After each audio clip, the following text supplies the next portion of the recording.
Next 9 news में आपका बहुत बहुत स्वागत है। मैं हूं आपके साथ अबरार लखा। दर्शकों, मेरे खास प्रोग्राम मुद्दा आज का में चर्चा करेंगे भारत रत्न को लेकर। दरअसल भारत रत्न को लेकर इस वक्त इतनी ज्यादा चर्चा इसलिए भी है क्योंकि एक साल में ही केंद्र की मोदी सरकार ने 5 चेहरों को, 5 व्यक्तियों को भारत रत्न देने का ऐलान किया और दिया। अब इसको लेकर के सवाल ये उठ रहे हैं कि आखिरकार ये इतनी जल्दबाजी, या फिर आप कहीं दूसरी तरफ कि आपके जहन में एक सवाल ये उठता होगा कि आखिरकार भारत रत्न कैसे दिया जाता है, कैसे चयनित किया जाता है चेहरों को, और भारत रत्न मिलने के बाद क्या क्या सुविधाएं जो है आपको मिल पाती है। इन्हीं तमाम बातों पर विस्तार से चर्चा करेंगे इस खास रिपोर्ट में।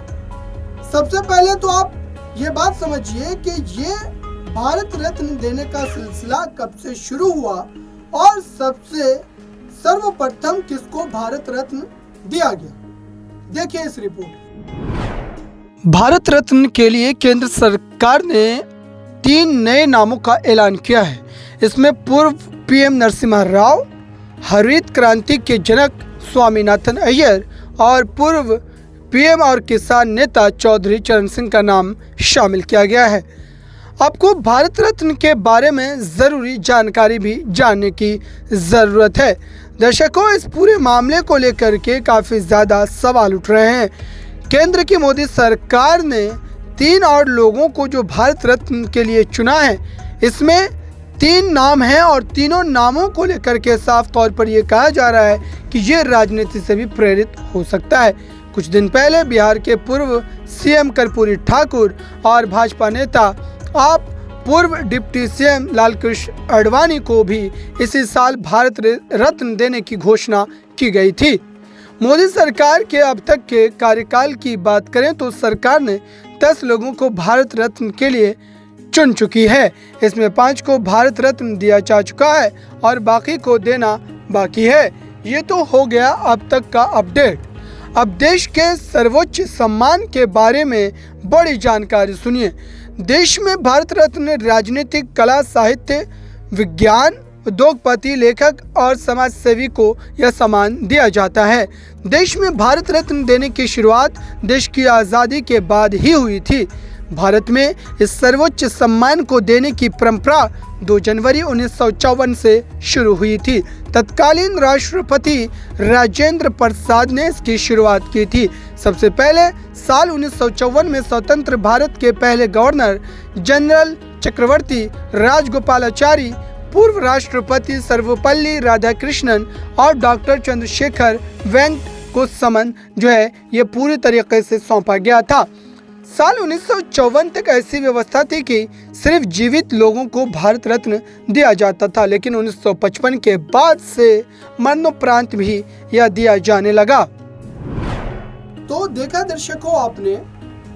अब इसके बाद अगला सवाल जहन में ये कि कैसे चुना जाता है भारत रत्न के लिए किसी भी व्यक्ति को। इस पर हमने एक रिपोर्ट तैयार की है, ये रिपोर्ट भी देखिए।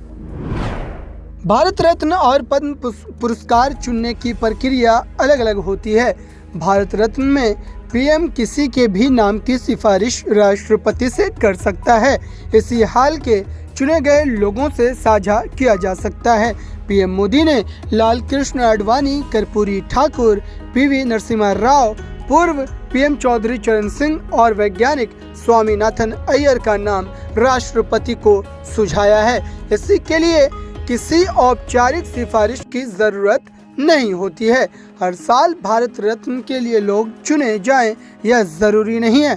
हर साल अधिकतम 3 भारत रत्न दिए जा सकते हैं। हालांकि इस बार एक साथ 5 लोगों को इसके लिए चुना गया है। दर्शकों, अपने आखिरकार इस समय भी अगर एक जो है कानूनी तौर पर, या फिर आप कहें कि जो एक नीति बनाई गई थी उसके आधार पर जो है ये हमेशा से कहा जाता रहा है कि साल में लगभग 3 व्यक्तियों को ज़्यादा से ज़्यादा मैक्सिमम जो है भारत रत्न दिया जा सकता है। लेकिन इस बार नरेंद्र मोदी सरकार ने 5 चेहरों को भारत रत्न दिया है। और आपके जहन में सवाल ये भी होगा कि अब तक कुल कितने लोगों को भारत रत्न दिया जा चुका है। इस मामले को भी समझिए इस रिपोर्ट के माध्यम से। अब तक कुल 53 लोगों को भारत रत्न के लिए चुना जा चुका है। 2024 से पहले आखिरी बार 2019 में अंतिम बार भारत रत्न दिया गया था। पूर्व राष्ट्रपति प्रणब मुखर्जी को अंतिम बार यह सम्मान दिया गया था। इसके अलावा भूपेंद्र हजारिका, नानाजी देशमुख को भी उस साल सम्मान दिया गया था। तो आपने देखा दर्शकों, आखिरकार भारत रत्न को जब लेकर के चर्चा होती है या फिर इस समय जो मीडिया में चर्चाएं चल रही चारों तरफ, तो आप ये सोचते होंगे कि आखिरकार भारत रत्न होता कैसा है। क्या वो एक सर्टिफिकेशन के तौर पर कोई कागज नुमा होता है या फिर कोई जो है आकृति होती है उसकी। इस पूरे मामले को समझने के लिए देखिए हमारी इस रिपोर्ट। भारत रत्न का मेडल दिखने में कैसा लगता है, इसके बारे में जानते हैं। भारत रत्न का मेडल तांबे का बना होता है, जिसमें पीपल का पत्ता और उस पर प्लेटिनम का चमकता हुआ सूर्य बना रहता है। पत्ते का किनारा भी प्लेटिनम का होता है। इसके ठीक नीचे चांदी से हिंदी में भारत रत्न लिखा होता है। इसके पीछे की तरफ अशोक स्तंभ होता है, जिसके नीचे सत्यमेव जयते लिखा होता है। तो देखा दर्शकों, अब इसको लेकर के ये भी चर्चाएं होती है। जो आम लोग होते हैं चौक चौराहों पर ये चर्चा करते हैं कि आखिरकार भारत रत्न जिन जिन व्यक्तियों को दिया जाता है या अब तक जिन जिन को मिल चुका है, उनको भारत सरकार के द्वारा सुविधाएं क्या मिलती है। क्या उनको पैसे दिए जाते हैं या फिर सरकार के द्वारा उन्हें कई ऐसी चीजें मुहैया करवाई जाती है जो आम जनता को मैसर नहीं होती है। समझिए इस रिपोर्ट के माध्यम। भारत रत्न पाने वालों को एक मेडल के साथ प्रमाण पत्र दिया जाता है, लेकिन सम्मान के साथ कोई धनराशि नहीं दी जाती है। भारत रत्न पाने वालों को रेलवे की ओर से मुफ्त यात्रा की सुविधा मिलती है।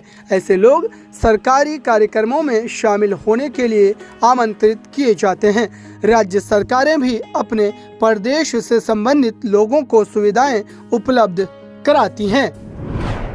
तो दर्शकों, आपने देखा इस रिपोर्ट को। आखिरकार भारत रत्न को लेकर के इस समय चर्चा इसलिए भी ज्यादा सुर्खियों में है और इतनी ज्यादा बातचीत इसको लेकर के इसलिए भी की जा रही है क्योंकि जिस समय पर और जिस अब कह सकते हैं कि स्थिति को लेकर के भारत सरकार ने भारत रत्न को देने का ऐलान किया और जितनी जल्दबाजी में किया, इसको लेकर के कई जो सियासतदान हैं या फिर राजनीतिक विश्लेषक हैं वो ये कहते हैं कि इसमें कहीं ना कहीं एक राजनीतिक मंशा भी शामिल है।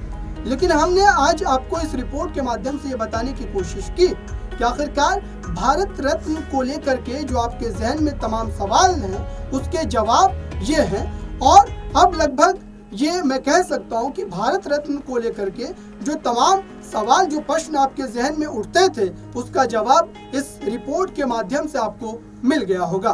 फिलहाल इस खास रिपोर्ट में बस इतना ही। जुड़े रहें बड़ी खबरों के लिए नेक्स्ट न्यूज़ के साथ।